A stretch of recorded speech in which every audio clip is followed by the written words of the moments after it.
অধিবেশন চলাকালে সার্বিয়ার পার্লামেন্টে স্মোক গ্রেনেড ছুঁড়েছে বিরোধী দলীয় আইন প্রণেতারা। সরকারের বিরুদ্ধে চলা শিক্ষার্থী ও সাধারণ মানুষের বিক্ষোভের সমর্থনে এই হামলা চালানো হয়। এই ঘটনায় আহত হন 2 সংসদ সদস্য। বিশৃঙ্খল রাজনৈতিক পরিস্থিতির মাঝেই এক কালো অধ্যায়ের সাক্ষী হল সার্বিয়ার পার্লামেন্ট। সংসদে সরকার আর বিরোধীদের বাকবিতণ্ডা থেকে হাতাহাতিতে জড়িয়ে পড়ে দুপক্ষ।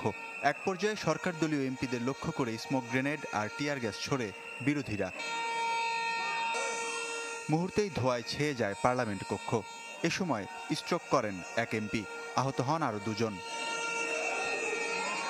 দেশটিতে গেল 4 মাস ধরে সরকারের দুর্নীতির বিরুদ্ধে আন্দোলন করছে শিক্ষার্থীরা। এতে যোগ দিয়েছেন কৃষক, মজুর সহ সাধারণ মানুষ, যাদের পক্ষ নিয়েই সরকারি দলের ওপর পার্লামেন্টে নজিরবিহীন এ হামলা চালান বিরোধীরা। মঙ্গলবার প্রধানমন্ত্রীর পদত্যাগ ছাড়াও একাধিক বিষয় আনা হয় সংসদের এজেন্ডায়। ওই সময় আসন থেকে উঠে স্পিকারের দিকে ধেয়ে আসে বিরোধীরা।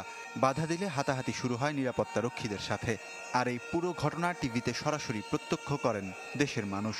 এত হট্টগোলের পরও সার্বিয়ার মঙ্গলের জন্য অধিবেশন চালু রাখার ঘোষণা দেন স্পিকার। পরে সরকারি দলের এমপিরা কথা বলার সময় বাঁশি ও হর্ন বাজিয়ে বাধা সৃষ্টি করে বিরোধীরা। পরে ধর্মঘটের ডাক দেন তারা। পার্লামেন্টে এই ঘটনা চলার সময় বাইরে উপস্থিত ছিলেন সাধারণ মানুষ। গেল বছর নোভি সাদে রেল স্টেশনের ছাদ ধসে নিহত 15 জনের জন্য নীরবতা কর্মসূচি পালন করছিলেন তারা।